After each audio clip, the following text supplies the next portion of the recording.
রাত ৮টার সময় ইস্তিয়াক এলেন। সঙ্গে তার ৫ বছরের মেয়ে সুমাইয়া। নাজমা স্বামীকে বললেন, ওকে কেন নিয়ে এসেছো? মামার এই অবস্থা দেখে ও যদি কান্নাকাটি করে কি করব? আসার সময় এমন গো ধরেছে, মামাকে সে দেখবেই, তাই নিয়ে আসতে হলো। সুমাইয়া ফ্যালফ্যাল করে চারিদিকে তাকাচ্ছে। বোধহয় সে তার জামিল মামাকে খুঁজছে। সুমাইয়া নামটা জামিলেরই দেওয়া। প্রথমে ওর নাম রাখা হয়েছিল অবন্তী। মেয়ের বাবা এর নাম রেখেছিল। নামটা নাকি শুনতে ভালো লাগে। জন্মের ৯ দিনের দিন জামিল ঢাকা থেকে বাড়ি এলো। এসেই ভাগ্নিকে কোলে নিয়ে বলল, নাজু আপা, আমার মামুনটার কি নাম রেখেছিস? অবন্তী। অবন্তী? এটা আবার কেমন নাম? এ নাম কে রেখেছে? তোর দুলাভাই রেখেছে। ওর কোনো বন্ধুর মেয়ের নাকি এই নাম? এটা কোনো নাম হলো আপা? বন্ধুর মেয়ের নামের সঙ্গে মিলিয়ে রাখতে হবে। বন্ধুর মেয়ের নামের সঙ্গে মিলিয়ে রাখলে তো হবে না, নাম রাখতে হবে সাহাবীদের সঙ্গে মিলিয়ে। আমি ওর নাম রাখলাম সুমাইয়া। ইসলামের প্রথম শহীদ হওয়া মহিলা সাহাবীর নামে নাম। নাজমা খুশি হয়ে বললেন, সুন্দর নাম, এই নামেই চলুক। সুমাইয়ার বয়স যখন ৪ মাস, তখন থেকে সে মামাকে ছাড়া কিছু বোঝে না। সামনে মামাকে না দেখলে হাত পা ছুঁড়ে কান্না জুড়ে দেয়। একবার এক ঘটনা ঘটলো। ৪ মাসের সুমাইয়া খাট থেকে কিভাবে যেন গড়িয়ে পড়ে মাথা ফাটিয়ে ফেললো। ডাক্তার বললেন, মাথায় সেলাই দিতে হবে, অনেকখানি কেটে গেছে, সেলাই ছাড়া হবে না। সেলাই করার সময় কষ্ট পেয়ে সুমাইয়া যতটা না কাঁদছিল, এর চেয়ে ১০ গুণ চিৎকার করে জামিল কেঁদে উঠল। ডাক্তাররা ওর কান্নাকাটি দেখে অবাক হয়ে বললেন, ঘটনা কি? উনি এভাবে কাঁদছেন কেন? উনি এই বাচ্চার কি হন? নাজমা বললেন, মামা হন। তো এভাবে কাদার কি আছে? বাচ্চা তো আর মারা যাচ্ছে না। মাথা সেলাই করে বাড়ি আনার পর থেকেই সুমাইয়া মামার ন্যাওটা হয়ে গেল। মামাকে ছাড়া ঘুমাবে না, মামা সামনে না দাঁড়ানো থাকলে সে খাবে না। জামিল বলল, কি রে আপা, তোর মেয়ে এমন করলে আমি ঢাকায় যাব কি করে?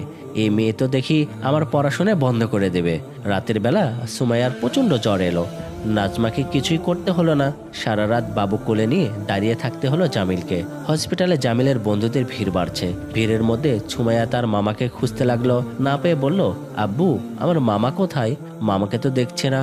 ইশতিয়াক বললেন, তোমার মামা ঘুমিয়ে আছে মা। মামা এখানে ঘুমিয়ে আছে কেন? এখানে কোনো মানুষ ঘুমাতে পারে? মামাকে বাড়ি নিয়ে চলো, আমি তাকে ঘুম পাড়ানে গান শুনিয়ে ঘুম পাড়াবো। ইশতিয়াক কিছু বললেন না। জামিলের জন্য তার অসম্ভব মন খারাপ লাগছে। মাথার পেছনের আঘাতটা গুরুতর, কি হয় বলা যায় না। ইশতিয়াকের মনে হচ্ছে ট্রাকটা ইচ্ছে করে পেছন থেকে আঘাত করেছে। কেউ শত্রুতা করেই এই কাজটা করেছে। জামিলের তো কোনো শত্রু থাকার কথা না, তাহলে কে করলো? কেন করলো এই কাজ? ইশতিয়াক ঘড়ি দেখলেন, রাত 8:30। জামিলের বন্ধুরা এতক্ষণ দাঁড়িয়ে ছিল। এখন ক্লান্ত হয়ে হসপিটালের ফ্লোরেই বসে পড়েছে। ঢাকা থেকে জয়দেবপুর মোটামুটি কম দূরের পথ না। রাত বেশি হলে গাড়ি পাওয়া যাবে না। গাড়ি না পেলে ওরা কি করবে, কোথায় যাবে, এ নিয়ে কারো কোনো মাথা ব্যথা নেই। বন্ধুর পাশে থাকাটাই ওদের কাছে বড় কিছু। ইশতিয়াক ওদের দিকে এগিয়ে গিয়ে বললেন, তোমরা আর বসে থেকে কি করবে? কিছু তো করার নেই, তার চেয়ে বরং ঢাকায় চলে যাও। বেশি রাত হলে গাড়ি পাবে না শেষে। মামুন বলল, ভাইয়া, আপনি কোনো টেনশন করবেন না, আমাদের সমস্যা হবে না। আমরা কোথাও যাব না, এখানেই থাকবো। আপনি না হয় আপাকে নিয়ে বাড়ি চলে যান, কাল সকালে আসলেই হবে। বন্ধুর জন্য ওদের মমতা দেখে ইশতিয়াকে কান্না পেল। সে মামুনদের জড়িয়ে ধরে ঝরঝর করে কেঁদে ফেলল। নাজমা দাঁড়িয়ে থেকে এই দৃশ্য দেখছেন। ভাইয়ের জন্য তারই বেশি কাদার কথা। কেন যেন তিনি কাঁদতে পারছেন না। বুকটা ভারী হয়ে আছে। কাটতে পারলে বুকটা হালকা লাগতো। নাজমার কোলে সুমাইয়া ঘুমিয়ে পড়েছিল। বাবার কান্নার শব্দে সে জেগে উঠে বলল, আব্বু, বাবা কাঁদছে কেন? বাবার কি হয়েছে? নাজমা কিছু বলছেন না। মেয়েকে আবার ঘুম পাড়ানোর চেষ্টা করছেন। ইশতিয়াকের কান্না থামছে না। মামুন তাকে সান্ত্বনা দেওয়ার চেষ্টা করছে। ইশতিয়াক কান্না জোরেতে গলায় বললেন, আমার কোনো ছোট ভাই নেই। জামিলকে পেয়ে ছোট ভাইয়ের অভাবটা পূরণ হয়েছে। আমার এই ভাইটা সবসময় মানুষের মঙ্গল চাইতো, সৎ পথে ডাকতো। মামুন বলল, আপনি কাঁদবেন না, মনকে শক্ত করুন, ওর কিছু হবে না। ইশতিয়াক বললেন, একবার কি হয়েছে জানো? আমি ওকে ট্যুরিস্ট ভিসায় কানাডা নিয়ে গেলাম।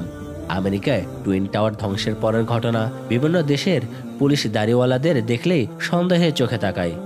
ডেকে নিয়ে এটা সেটা জিজ্ঞাসাবাদ করে। আমি বিকেলবেলা জামিলকে নিয়ে কানাডার ন্যাশনাল মিউজিয়ামে ঘুরতে গিয়েছি। মিউজিয়ামের গেটে একদল পুলিশ। ব্যবসায়ী হিসেবে আমাকে ওরা চিনতো। আমার সঙ্গে দাড়ি টুপিওয়ালা একজন নতুন লোককে দেখে স্বভাবতই ওদের মনে সন্দেহ হলো। আমাদেরকে ইংলিশে বলল, তোমাকে তো চিনি, তোমার সঙ্গে এইটা কে? ওকে তো চিনতে পারছি না। আমি বললাম, আমার ছোট ভাই, আজই বাংলাদেশ থেকে এসেছে, কিছুদিন থেকে দেশে চলে যাবে। আমরা একে জিজ্ঞাসাবাদ করব, একে থানায় নিয়ে যেতে হবে। পুলিশের কথা শুনে আমার মুখ শুকিয়ে এতটুকু হয়ে গেল। জামিল বলল, দুলা ভাই, আপনাকে এমন দেখাচ্ছে কেন? ভয় পাচ্ছেন নাকি? ভয় পাওয়ার তো কিছু নেই, আমার সঙ্গে আল্লাহ আছেন। আমি পুলিশদের কিছু বলতে চাচ্ছিলাম। জামিল আমাকে থামিয়ে দিয়ে ওদের বলল, আমাকে জিজ্ঞাসাবাদ করতে চাচ্ছেন কেন? আমার কি দেখে তোমাদের সন্দেহভাজন মনে হচ্ছে? পুলিশদের মধ্যে থেকে একজন বলল, তোমার মুখের দাড়ি আর লম্বা পাঞ্জাবি তোমাকে সন্দেহের তালিকায় ফেলছে। জামিল নির্ভীক কণ্ঠে বলল, এগুলো আমাদের ইসলাম ধর্মের নিদর্শন। ধর্মীয় নিদর্শন চিহ্নিত করে কাউকে সন্দেহভাজনের তালিকায় ফেলা, এটা কি আছে তোমাদের আইনে? পুলিশটি চুপ করে রইল। এই প্রশ্নের জবাব তার কাছে নেই। জামিল বলল, আমরা আমাদের ধর্মগ্রন্থ অধ্যয়ন করে এইভাবে চলতে শিখেছি। ধর্মগ্রন্থ পাঠ করে সেই মতো চলা কি অন্যায় কাজ? পুলিশগুলো এবার কোনো জবাব খুঁজে পেল না। নিজেদের মধ্যে কি যেন বলা বলি করে তখনকার মতো চলে গেলেন। যে পুলিশটি জামিলের সঙ্গে কথা বলেছিল রাতের বেলা, সে আবার বাসায় এসে হাজির। তার তখন ডিউটি নেই, সাধারণ পোশাকে এসেছে। সে বলল, তোমার ভাইটি কোথায়? তার সঙ্গে কিছু কথা বলবো। জামিল দোতলা থেকে নিচে নেমে এলো। পুলিশটি বলল, তোমার কথাগুলো তখন ভালো লেগেছিল, আমি এরকম আরো কিছু কথা শুনতে এসেছি। আমাকে তোমার ধর্ম সম্পর্কে আরো কিছু শোনাও। জামিল মাত্র 5 মিনিট তার সঙ্গে ধর্ম নিয়ে কথা বলল। 3 মাস পর সেই পুলিশটি আমার সঙ্গে দেখা করে জানালো সে মুসলমান হয়ে গেছে। এখন তার ফ্যামিলির পিছনেও চেষ্টা করে যাচ্ছে। মামুনের বন্ধুরা ইস্তিয়াকের কথাগুলো শুনে যাচ্ছিল। ইস্তিয়াক বললেন, তার এই ছোট ভাইটি দিনের জন্য অনেক চেষ্টা করে যাচ্ছে, আল্লাহ নিশ্চয় তাকে সুস্থ করে দিবেন। মামুন বলল, ইনশাআল্লাহ, আমার বন্ধুর কিছু হবে না, ওর জন্য আমাদের দোয়া আছে। ওর কারণেই আমরা সৎপথে চলতে পারছি, না হয় ভার্সিটির এই পরিবেশে কবে যে ভেসে যেতাম। ইস্তিয়াক যা অনুমান করেছিলেন তাই। জামিলকে কেউ অনিচ্ছায় আঘাত করেনি, আঘাত করা হয়েছে শত্রুতা থেকে। জামিলদের গাড়িকে যে ট্রাকটা ধাক্কা মেরেছিল সেই ট্রাক ড্রাইভারকে খুঁজে পেয়েছে পুলিশ। ধাক্কা মেরে ট্রাক নিয়ে এসে পালিয়ে গিয়েছিল। বেশি দূরে যেতে পারেনি, বাস স্ট্যান্ডের কাছে পুলিশ তাকে ধরে ফেলেছে। ধরা পড়ার পর মার খেয়ে পুলিশের কাছে সে সবকিছু বলে দিয়েছে। ট্রাকের মালিক বিজ্ঞাপন নির্মাতা দেবরাজ মুখার্জি অভিনেত্রী মারিয়াকে মিডিয়া ছেড়ে চলে যেতে সহযোগিতা করায় জামিলের বিরুদ্ধে সে প্রচন্ড ক্ষেপেছিল। এতদিন যাবৎ প্রতিশোধ নিতে সুযোগ খুঁজছিল।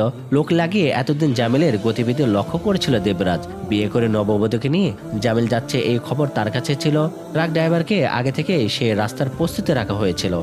বলা হয়েছিল জামিলদের বিয়ের গাড়ি নিরিবিলি কোনো জায়গা পর্যন্ত পৌঁছলেই যেন গাড়িসহ জামিলকে শেষ করে দেওয়া হয়। এই কাজের জন্য ট্রাক ড্রাইভারকে টাকাও দেওয়া হয়েছে। ট্রাক ড্রাইভারকে পুলিশ জিজ্ঞাসা করলো, কত টাকা নিয়েছিস তুই? 20,000 টাকা।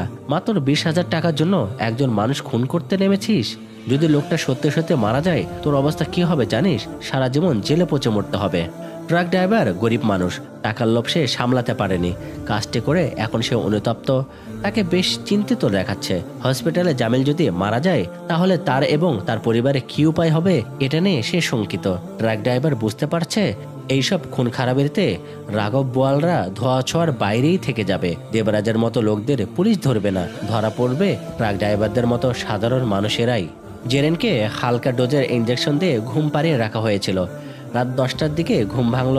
শরীর বেশ দুর্বল, উঠে বসার চেষ্টা করছে, উঠতে পারছে না। মাথায় প্রচণ্ড ব্যথা অনুভব হচ্ছে। সে চোখ খুলল। রুমে শুধু একজন নার্স ছাড়া আর কাউকে দেখা যাচ্ছে না। জেরিন নার্সকে বলল, এই যে শুনুন। নার্স এগিয়ে এসে বলল, আপনার ঘুম ভেঙেছে? আমার হাজব্যান্ড কোথায়? তাকে একটু ডাকুন, পাশের রুমে আছেন। আপনি চুপ করে শুয়ে থাকুন, মাথায় ব্যান্ডেজ করা হয়েছে, কথা বললে আপনার ক্ষতি হতে পারে। আপনি প্লিজ বলুন আমার হাজবেন্ড সুস্থ আছে কিনা। সুস্থ থাকলে উনি কোথায়? তাকে তো দেখতে পাচ্ছি না। নার্স কোনো জবাব না দিয়ে রুম থেকে বেরিয়ে গেল। জেরিন টেনশনে পড়ে গেল, বুঝতে পারছে না নার্স এরকম আচরণ কেন করছে। জামিলের কি তাহলে মারাত্মক কিছু হয়েছে? এই জন্য কি নার্স কিছু বলতে চাচ্ছে না? জেরিন শোয়া থেকে ওঠার চেষ্টা করলো, আবার ব্যথায় ওর মাথায় ছিঁড়ে যাচ্ছে। শরীরের শক্তি যেন নিঃশেষ হয়ে গেছে। জেরিন শুয়ে থেকেই রুমের বাইরে চোখ বোলালো। আশেপাশে আর কাউকে দেখা যাচ্ছে না। জেরিনের ঘুম ভেঙেছে শুনে নাজমা এবং জামিলের বন্ধুরা ছুটে এলো। জেরিনের বান্ধবীদের খবর দেওয়া হয়েছে রাত দেখে কেউ আসতে পারছে না। নাজমা রুমের ভেতরে গিয়ে ঢুকলেন।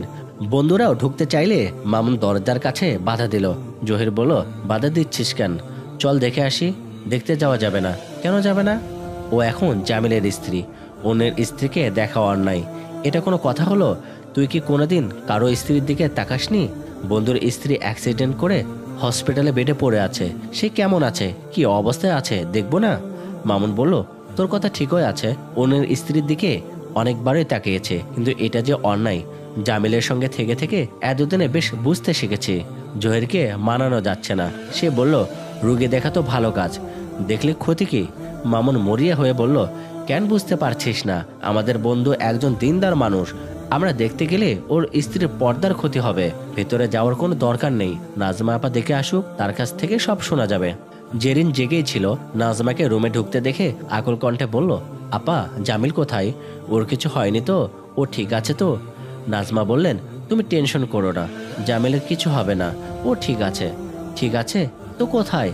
ওকে একটু আসতে বলেন না আপা, নিশ্চয়ই ওর কিছু হয়েছে। আপনারা আমার কাছে কিছু লুকাচ্ছেন, বলুন না ও কেমন আছে। নাজমা আর চোখের পানি ধরে রাখতে পারলেন না। জেরিনের হাত ধরে ঝরঝর করে কেঁদে বললেন, জামিলের অবস্থা মোটেও ভালো নেই, মাথায় প্রচন্ড আঘাত পেয়েছে। ডাক্তার 24 ঘন্টার আগে কিছু বলতে পারছেন না। জেরিনের মাথাটা হঠাৎ চক্কর দিয়ে উঠল। মাথাটা সাইকেলের চাকার মতো ঘুরছে, চোখ অন্ধকার হয়ে আসছে। মনে হচ্ছে কেউ যেন পুরো হসপিটালের সব আলো নিভিয়ে দিয়েছে। ও চোখ দুটো আপনা আপনি বন্ধ হয়ে আসছে। চোখ দুটো প্রাণপণে খোলা রাখার চেষ্টা করছে, পারবে কিনা বুঝতে পারছে না। রাত 11টা অবধি জামিলের আরো কয়েকজন বন্ধু চলে এলো। কিভাবে যেন সব বন্ধুর মধ্যে খবর ছড়িয়ে পড়ছে। খবর পেয়ে দেরি করেনি, সোজা চলে এসেছে হসপিটালে। ঢাকা থেকে এত রাতে গাড়ি পাওয়ার কথা না, ওদের নিশ্চয়ই কষ্ট করে আসতে হয়েছে। এই কষ্ট ওদের কাছে কিছুই না। বন্ধুর জন্য ওরা এর চেয়েও কঠিন কিছু করতে প্রস্তুত। জামিলের বন্ধুদের কানে এই খবরও পৌঁছেছে যে জামিলকে আঘাত করাটা ছিল একটা পরিকল্পিত বিষয়। ওকে মেরে ফেলার জন্য ইচ্ছে করে আঘাত করা হয়েছে। দেবরাজের বিরুদ্ধে মামলা করা হয়েছে। পুলিশ নিজেই বাদী হয়ে এই মামলাটা করেছে। এর মধ্যে নাকি ওয়ারেন্টিরও জারি হয়ে গেছে। জুনায়েদ বলল, ওয়ারেন্ট জারি করার কি দরকার? শালারে ক্রস ফায়ারে উড়াইয়া দিলেই তো ঝামেলা শেষ। ওয়াহিদ বলল, অত ঝামেলা বাদ দিয়ে পুলিশকে আমাগো হাতে তুইলা দিতে, ওর ব্যবস্থা আমরাই করুম। মামুন কিছু বলছে না, ওর বেশ টেনশন লাগছে। ডাক্তাররা চেষ্টা চালিয়ে যাচ্ছে। 24 ঘন্টার পর কোন খবর আসে কে জানে। যেভাবে আঘাতটা লেগেছে, কোনো খারাপ খবর হওয়ারও বিচিত্র কিছু না। জামিল এর আগেও মাথার পেছনের দিকটা আঘাত পেয়েছিল, সেই হিসেবে একই জায়গায় এটা ওর দ্বিতীয় আঘাত। প্রথম আঘাতটা পেয়েছিল বসুন্ধরা স্মৃতির সামনে। মামুনের মোটরসাইকেলে ওরা মোহাম্মদপুরে অবসরপ্রাপ্ত এক পুলিশ অফিসারকে দাওয়াত দিতে যাচ্ছিল। জামিলও চালাচ্ছিল মোটরসাইকেলটা। বসুন্ধরা সিটির সামনে আসতেই ঘটনাটা ঘটলো। একজন বৃদ্ধা মহিলা বেপরোয়াভাবে রাস্তা পার হচ্ছিলেন। মহিলাকে বাঁচাতে মোটরসাইকেলের হার্ড ব্রেক করতে সেটা সামনের দিকে উল্টে গেল। রাস্তায় পড়ে গিয়ে মাথা ফেটে গেল জামিলের। দুদিন পর মাথার ব্যান্ডেজ নিয়ে ভার্সিটিতে যেতেই বন্ধুরা প্রশ্ন করলো, কি রে, তুই না ভালো কাজে যাচ্ছিলি? ভালো কাজে যাওয়ার পথে তো ক্ষতি হওয়ার কথা না, তোর ক্ষতি হলো কেন? বন্ধুদের কথা শুনে জামিলের হাসি পেল। হেসে বলল, বোকার মতো কথা বলছিস কেন? তকদির বলতে একটা জিনিস আছে, সেটা জানিস? জানি তো, তকদিরে যা থাকে সেটা আসবেই। তবে মানুষ যখন ভালো কাজ করার পরও কোনো ক্ষতির মধ্যে পড়ে, আল্লাহ তখন তার এই ক্ষতির কারণে আখিরাতে মর্যাদা বাড়িয়ে দেন, প্রতিদান দেন অনেক গুণ বাড়িয়ে। বুঝতে পারছিস তো? বন্ধুরা জামিলের কথা কিছুটা মনে হয় বুঝলো। জোনায়েদ বলল, বুঝতে পারছি, তোর কথা ঠিকই আছে। একবার বিশ্ব ইজতেমায় ঝড় তুফান হইল না, কয়েকজন মানুষও তো মারা গেল। এরা তো আল্লাহর কাজই করতে এসেছিল, এগোও তো তাইলে মর্যাদা বাড়ছে, তাই না? জামিল কিছু বলার আগে মামুন বলল, হজের সময় তো প্রত্যেকবার মানুষ মারা যায়, তাই বইলা কি বলা যাবে যে ভালো কাজে আসছে ক্ষতি হলো কেন? নিশ্চয়ই এর জন্য তারা আল্লাহর কাছে প্রতিদান পাবে। জামিলের জন্য মামুনের বেশ খারাপ লাগছে। সবসময় সৎ পথে চলতে চাওয়ার তার এই বন্ধুটি আজ বিপদের সম্মুখীন। আল্লাহ নিশ্চয় তার ভালো কাজের প্রতিদান দেবেন। তিনি মহান, তিনি কখনো বান্দার অমঙ্গল চান না। নিশ্চয় তিনি সুস্থ করে দেবেন জামিলকে। সকালবেলা জামিলের আরো দুজন বন্ধু এসে উপস্থিত হলো। এদের মধ্যে মনসুর নামের একজন বেশি ইমোশনাল হয়ে পড়েছে। বেচারা কিছুক্ষণ পর পরে বাচ্চাদের মতো হাওমাও করে কেঁদে উঠছে। সামনে ডাক্তার কিংবা নার্স যাকেই পাচ্ছে ডেকে ডেকে জানতে চাইছে, স্যার, সিস্টার, আমার বন্ধুর খবরটা একটু বলবেন, অবস্থা এখন কেমন, বাঁচবে তো? একজন নার্স মনসুরকে ধমক দিয়ে বললেন, চুপ করে বসে থাকেন। বাঁচবে তো মানে কি? এখনই বাঁচা মরার কথা আসছে কেন? দেখছেন না আমরা কাজ করে যাচ্ছি, আর আপনি এইভাবে চিল্লাচিল্লি করে হসপিটালের মাথায় তুলছেন কেন? চুপচাপ বসে থাকতে পারেন না? ধমক খেয়েও মনসুর দমে গেল না। উঠে গিয়ে এক ডাক্তারের পায়ে পড়ে গিয়ে বলল, স্যার, রক্ত, কিডনি যা লাগে বলবেন, আমি সব দেব। আমার বন্ধুকে বাঁচান। রোগীর স্বজনদের আবেগ ঘন আচরণ ডাক্তাররা গায়ে মাখেন না। ডাক্তারদের হতে হয় যন্ত্রের মতো আবেগহীন। রোগী কিংবা তাদের স্বজনদেরকে ধমক ধামক দেওয়া তাদের কাছে কোনো ব্যাপার না। তার উপর মনসুর একটু পরপর তাদেরকে বিরক্ত করে যাচ্ছে। একমাত্র এই ডাক্তারটি বিরক্ত হলেন না। মনসুরকে পা ছাড়িয়ে উঠে দাঁড় করিয়ে বললেন, দয়া করে একটু শান্ত হন, আল্লাহকে ডাকেন। মনসুর তবুও বলল, শান্ত হচ্ছে, শুধু একটু বলেন ওর অবস্থাটা এখন কেমন, একটু কি উন্নতির দিকে না? ডাক্তার নিশ্চুপ। রাত থেকে তারা অক্লান্ত চেষ্টা করে যাচ্ছেন, চেষ্টায় কাজ হচ্ছে না। জামিলের অবস্থার কোনো উন্নতি নেই, রক্ত চলাচল ঠিক মতো হচ্ছে না, জ্ঞানই ফেরানো যায়নি এখনো। হার্ট ঠিক মতো কাজ করছে না, অক্সিজেন দিয়েও কাজ হচ্ছে না। চোখ দুটো প্রাণহীন হয়ে আছে, চোখের মনি একেবারে নির্লিপ্ত, কোনো ছন্দপতন নেই। ফুসফুস ধীরে ধীরে কর্মক্ষমতা হারাচ্ছে, স্নায়ু হারাচ্ছে, অনুভূতি শক্তি। এ অবস্থা থেকে রোগীর ফিরে আসা কঠিন।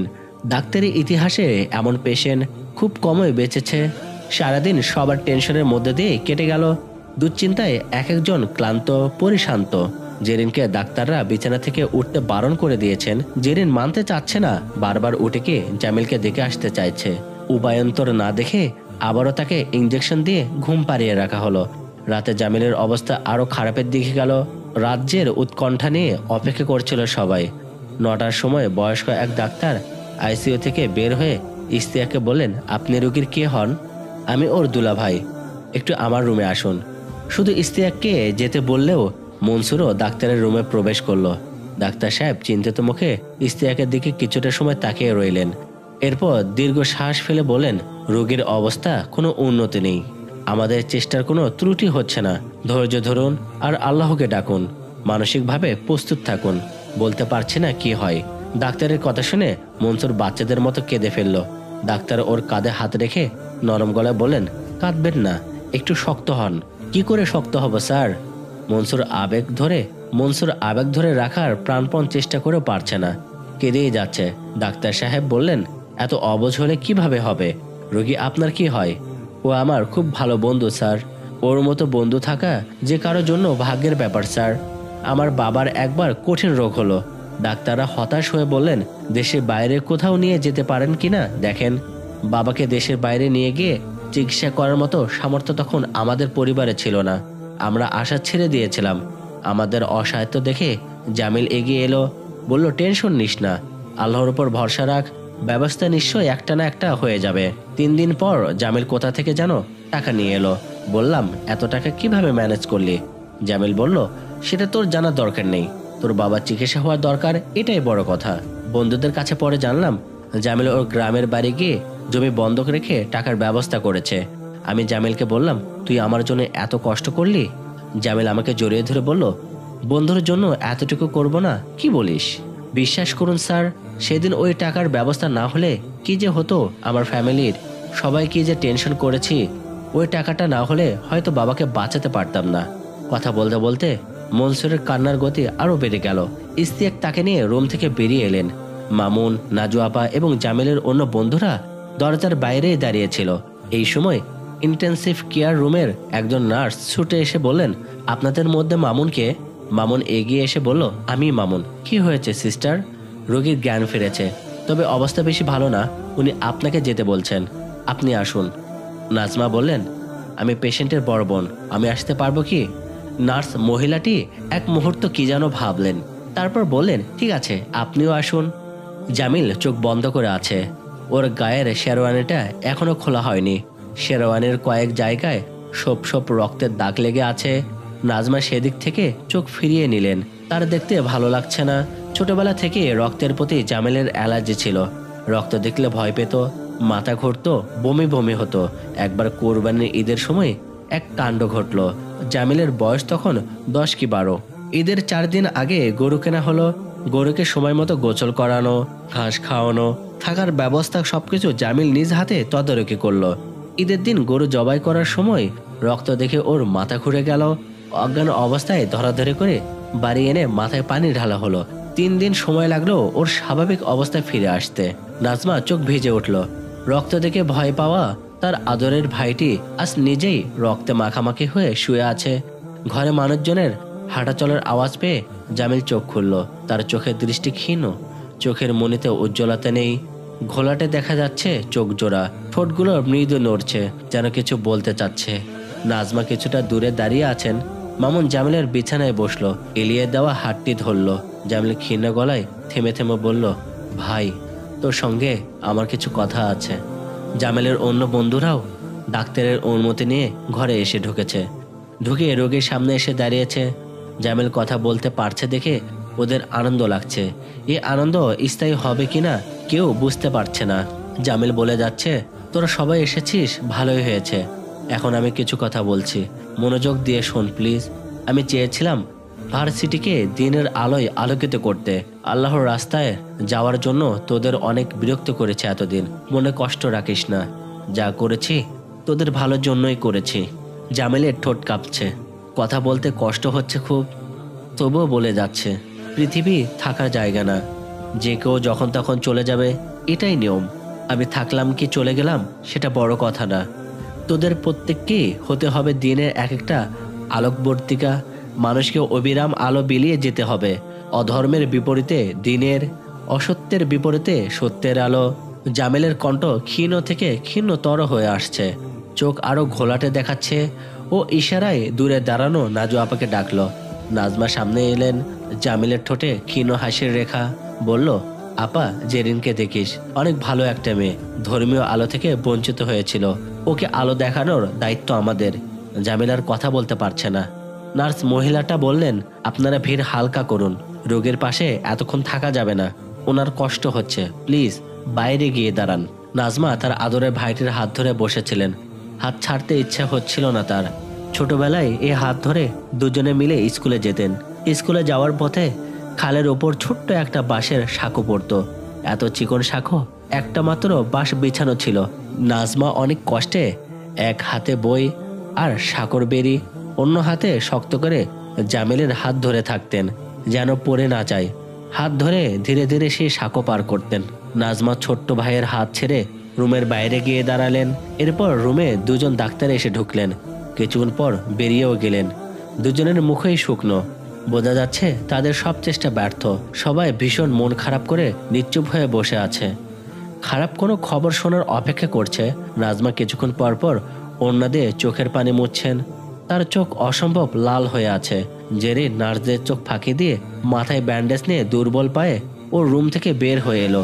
এসে বলল, আপা, জামিলকে কোন রুমে রাখা হয়েছে? হসপিটালের দেয়াল ঘড়িতে রাত 10টা বাজার শব্দ শোনা গেল। বাইরে থেকে অজস্র ঝিঝি পোকার ডাক ভেসে আসছে, কিন্তু ভেতরটা অদ্ভুত রকমের নিস্তব্ধ নিঝুম। জেরিন ধীরে ধীরে জামিলের বিছানার দিকে এগিয়ে গেল। ঘরটাকে মনে হচ্ছে ট্রেনের কামরার মতো। ট্রেনটির একমাত্র যাত্রী জামিল। এখনই ট্রেনটি ছেড়ে যাবে। জামিল ঘুমিয়ে আছে ধপধপে সাদা বিছানায়। ফুলে ফুলে একাকার হয়ে আছে বিছানার চারপাশ। জেরিন দু হাতে জামিলের হাতটি ধরে কোমল গলায় বলল, এই, কেন ঘুমিয়ে আছো? ওঠো না। আমাকে একলা রেখে তুমি কোথায় যাচ্ছ? প্লিজ আমার কথাটি শোনো, চোখ খোলো না প্লিজ। আমি আল্লাহর কাছে দোয়া করে করে তোমাকে অর্জন করেছি। আজ যখন আমার সকল চাও পূর্ণতা পাচ্ছে, তখন তুমি চলে যেতে চাচ্ছ? তুমি আমাকে ছেড়ে এভাবে চলে যেতে পারো না প্লিজ। আমার স্বপ্ন ছিল আমাদের সংসার হবে সাহাবীদের মতো। তুমি দিনের মেহনত করে কর্ম ক্লান্ত হয়ে ঘরে ফিরবে, আমি তোমার ক্লান্ত পা দুটো আমার আঁচল দিয়ে মুছে দেব, সান্ত্বনা দিয়ে তোমার সকল ক্লান্তি দূর করব। আমাদের যে সন্তান হবে সে বড় হবে তোমার আদর্শে। এই যে আমার আদর্শবান স্বামী। চোখ খোলো প্লিজ, চোখ খোলো, তাকাও আমার দিকে, তাকাও না প্লিজ। জামিলের নির্লপ্ত চোখ বেয়ে অশ্রু গড়িয়ে পড়ল। ঠোঁট দুটো মৃদু নেড়ে উঠল, যেন কিছু বলতে বা বিড়বিড় করে কিছু একটা পড়ছে। জেরিন আর কিছু বলতে পারছে না। রাজ্যের ঘুম নেমে আসছে ওর চোখে। ঘুমের ঘরে সে দেখতে পাচ্ছে জামিলদের গ্রামের বাড়ি। জামিল দরজায় দাঁড়িয়ে দরজা নক করছে। জেরিন দরজা খুলে দেখে জামিলের হাতে অনেকগুলো ফুল। জেরিন আনন্দিত গলায় বলল, কি ব্যাপার, এত ফুল কেন? তোমার জন্য এনেছি, তোমার জন্য, তোমার অনাগত সন্তানের জন্য শুভেচ্ছা। তোমার সন্তান হোক সত্যের আলোয় আলোকিত, শুভকামনা। স্বপ্ন দেখে জেরিনের ঘুম ভেঙে গেল। জেরিন স্বপ্ন টপ্ন তেমন দেখে না, কিন্তু যেটা দেখে সেটা কোনো না কোনোভাবে ফলে যায়। ওর আজকের এই স্বপ্নটাই কি কেবল ব্যতিক্রমী উদাহরণ হয়ে থাকবে?